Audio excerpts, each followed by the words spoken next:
दोस्तों, चैत्र नवरात्र 19 मार्च से शुरू हो रहे हैं और 27 मार्च तक रहेंगे। देखिए, चैत्र नवरात्र ये सिर्फ उपवास और परंपरा निभाने का पर्व नहीं है, बल्कि ये समय आत्मशुद्धि, साधना और सकारात्मक ऊर्जा का प्रतीक है। यदि 9 दिन तक माँ दुर्गा के प्रत्येक स्वरूप की पूजा शास्त्रों के अनुसार की जाए, या आप जैसे करना चाहते हैं, जैसे आप माँ दुर्गा को मनाना चाहते हैं वैसे करते हैं, तो आपके घर में सुख, समृद्धि, शांति और खुशहाली स्थायी रूप से आती है। तो ये जो 9 दिन होने वाले हैं, पूरे 9 दिनों तक माँ दुर्गा के ये व्रत रहेंगे। यानी इस बार जो नवरात्रि पूरे 9 दिनों की रहेगी। और यहाँ जो सबसे पहला काम होता है वो होता है कलश स्थापना करना। तो सबसे पहले तो हम जानेंगे कि कलश स्थापना का शुभ मुहूर्त क्या है। उसके बाद जानेंगे कि सिंह राशि के लोगों के लिए ये 9 दिन विशेष रूप से कैसे रहेंगे, क्या कर सकते हैं, क्या चीज़ें होंगी, सब चीज़ जानेंगे। तो देखिए, जो शुभ मुहूर्त होगा कलश स्थापना का, ये होगा सुबह 6:10 से 8:35 तक। इसके अलावा एक अभिजीत मुहूर्त भी है, जो इस टाइम पे ना करें, वो दोपहर 12:05 से 12:53 तक कर सकते हैं। तो ये हो गया। इसके बाद अगर देखिए, आपको पता है, आप हमेशा करते आए हैं नवरात्र की पूजा, किस तरह घट स्थापना करनी है, कैसे आप चीज़ों को फॉलो कर सकते हैं, ये आपको पता है। माँ दुर्गा भाव देखती हैं, वो जगत जननी है, हम सबकी माता हैं। तो भाव देखती हैं, जब आपके भाव अच्छे हों तो आप किसी तरह से भी पूजा करें, वो माँ दुर्गा जरूर सुनती हैं। लेकिन हम ज्योतिष के हिसाब से फिर भी मैं आपको छोटा सा 30 सेकंड में मैं आपको बताना चाहूँगी। मिट्टी के पात्र में जौ बोकर उस पर कलश स्थापित करें, ये घट स्थापना है। कलश पूजन करें, गंगाजल, आम के पत्ते, नारियल से कलश को सजाएं। एक चौकी पर लाल कपड़ा बिछाकर माँ की प्रतिमा रखें और 9 दिनों तक उसके आगे दीप जलाएं। यानी या तो आप अखंड ज्योत जला सकते हैं, या आप प्रतिदिन ज्योत जलाकर पूजा अर्चना कर सकते हैं। सुबह शाम आप दैनिक पूजा करें, सुबह शाम आरती करें। इससे आपके घर का वातावरण पवित्र होता है। और नवमी के दिन कन्याओं को भोजन और उपहार दें। ये हो गया 9 दिन का। अब हम जानते हैं कि जो सिंह राशि है उसके लिए कैसा ये समय रहेगा, क्या चीज़ें बेहतर रहेंगी, क्या योग बन रहे हैं।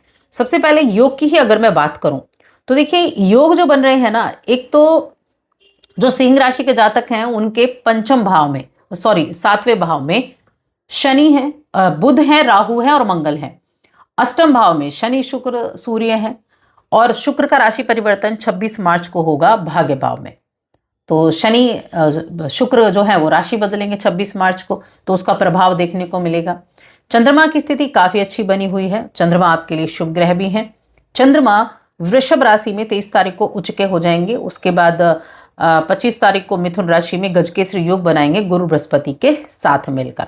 तो ये बड़ी अच्छी स्थिति है। नवम भाव में चंद्रमा के लिए ये एक बहुत अच्छी स्थिति रहने वाली है, जिसकी वजह से मानसिक रूप से आप अच्छे रहेंगे और मानसिक रूप से चीज़ों को बेहतर कर भी पाएंगे, बेहतर तरीके से उनकी आप आराधना भी कर पाएंगे।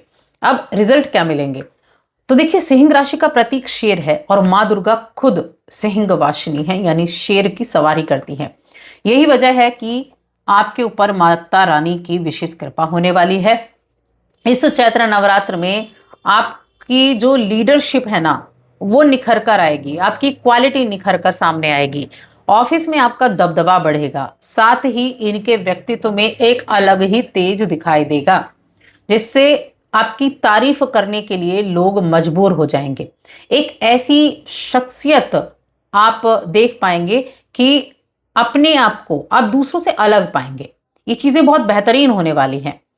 इस दौरान आपके अंदर आत्मविश्वास बढ़ेगा, आत्मविश्वास की नई ऊर्जा आपके जीवन में रहेगी। कार्यक्षेत्र में आपके काम की जमकर सराहना होगी।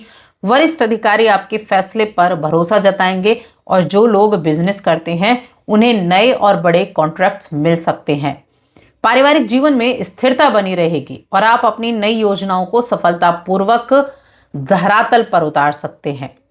यानी कि जिन कार्यों को लेकर आप चल रहे हैं ना, उन कार्यों के द्वारा अच्छे रिजल्ट मिलेंगे। देखिए, आपके लिए बहुत शुभ है। मैं कहूंगी सबसे ज्यादा शुभ आपके लिए रहने वाला है। समाज में प्रतिष्ठा आपकी बढ़ेगी, नए लोगों से संपर्क आपके बनेंगे। लेकिन छोटी सी जो सावधानी रखनी है वो क्या है, आर्थिक मामले में जल्दबाजी नहीं करनी है, बस ये सावधानी आपको रखनी है। देखिए, कई बार जल्दबाजी करके ना हम फंस जाते हैं, बाद में हम पछताते हैं, काश हमने उस टाइम पर ये डिसीजन ना लिया होता। लेकिन ये चीज़ें बहुत बेहतर हैं और शुक्र की स्थिति आपके लिए बहुत बेहतरीन है। शुक्र आपके तीसरे 10वें भाव के स्वामी हैं और अष्टम में बैठे हैं। तो अष्टम में बैठकर थोड़ा सा कहीं ना कहीं ये आपको थोड़ा सा एक माइनर में लेकर जा रहे थे, लेकिन अब जब ये नवम भाव में आएंगे ना, तो आप हर एक चीज के महत्व को समझेंगे। और साथ में 26 मार्च से एक और बहुत अच्छा योग बनेगा। आप किसी धार्मिक यात्रा पर जा सकते हैं, किसी तीर्थ यात्रा पर जाने का प्रोग्राम बना सकते हैं। हो सकता है माता रानी के दर्शन करने चले जाएं या कहीं और भी जा सकते हैं।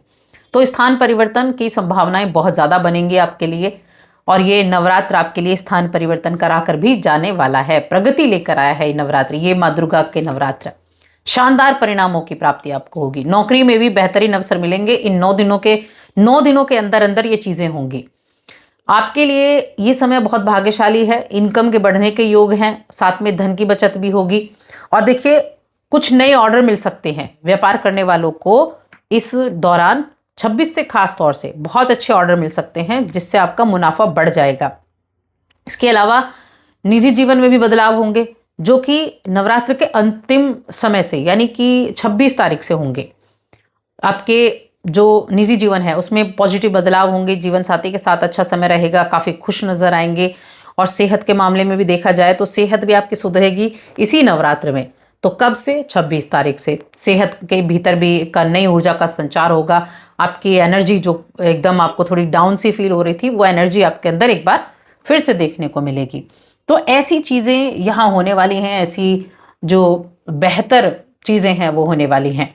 तो इस समय का क्यों ना लाभ उठाया जाए। और ये जो आपकी राशि के स्वामी हैं, शनि के साथ विराजमान हैं और 26 तक शुक्र के साथ भी विराजमान हैं।